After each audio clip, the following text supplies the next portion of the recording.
ആരാധനാലയ നിയമത്തിന്റെ ഭരണഘടനാ സാധുത ചോദ്യം ചെയ്തുള്ള ഹർജികളിൽ സംഘപരിവാർ സംഘടനകൾക്ക് വൻ തിരിച്ചടി. മുസ്ലിം പള്ളികളിൽ നടത്തുന്ന എല്ലാ സർവേകളും നിർത്തിവെക്കാൻ സുപ്രീംകോടതി ഉത്തരവിട്ടിരിക്കുന്നു. സമാന വിഷയത്തിൽ നിലവിലുള്ള സർവേകൾ നിർത്തിവെക്കണമെന്നും സുപ്രീംകോടതി നടപടി CPIM ഉൾപ്പെടെയുള്ള കക്ഷികളുടെ വാദം അംഗീകരിച്ചാണ്. BJP നേതാവും അഭിഭാഷകനുമായ അശ്വിനികുമാർ ഉപാധ്യായ ഉൾപ്പെടെ സംഘപരിവാർ നേതാക്കൾ നൽകിയ വിവിധ ഹർജികളിലാണ് സുപ്രീം കോടതിയുടെ നിർണായക ഇടപെടൽ. 1991 പാർലമെന്റ് പാസാക്കിയ നിയമപ്രകാരം ആരാധനാലയങ്ങളുടെ സ്വഭാവത്തിൽ മാറ്റം വരുത്തരുതെന്ന് ചീഫ് ജസ്റ്റിസ് സഞ്ജീവ് ഖന്ന അധ്യക്ഷനായ ബെഞ്ച് ഇടക്കാല ഉത്തരവ് പുറപ്പെടുവിച്ചു.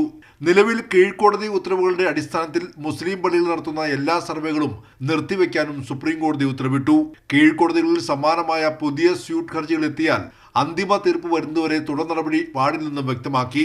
സർവേ നടപടികൾ നിർത്തിവെക്കണമെന്ന് കക്ഷി ചേർന്ന CPIM അടക്കം രാഷ്ട്രീയ പാർട്ടികളുടെ വാദം പരിഗണിച്ചാണ് 3-അംഗ ബെഞ്ചിന്റെ ഉത്തരവ്.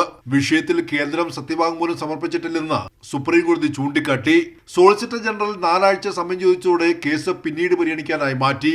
ഗ്യാൻബാബി, മധുര, സമ്പൽ തുടങ്ങി മുസ്ലിം പള്ളികളിലെ സർവേകൾക്കും ബാധകമാവുന്നതാണ് ഉത്തരവ്. ഉത്തരേന്ത്യയിലെ വിവിധ സംസ്ഥാനങ്ങളിലായി മുസ്ലിം പള്ളികൾക്കെതിരെ 11-ലധികം സ്യൂട്ട് ഹർജികളാണ് BJP RSS നേതാക്കൾ നൽകിയിരുന്നത്. സർവേയുടെ മറവിൽ വർഗീയ സംഘർഷമുണ്ടാക്കാനുള്ള BJPയുടെ അജണ്ടകൾക്കേറ്റ തിരിച്ചടി കൂടിയാണ് സുപ്രീം കോടതിയുടെ ഇടക്കാല ഉത്തരവ്. കൈരളി ന്യൂസ്, ദില്ലി.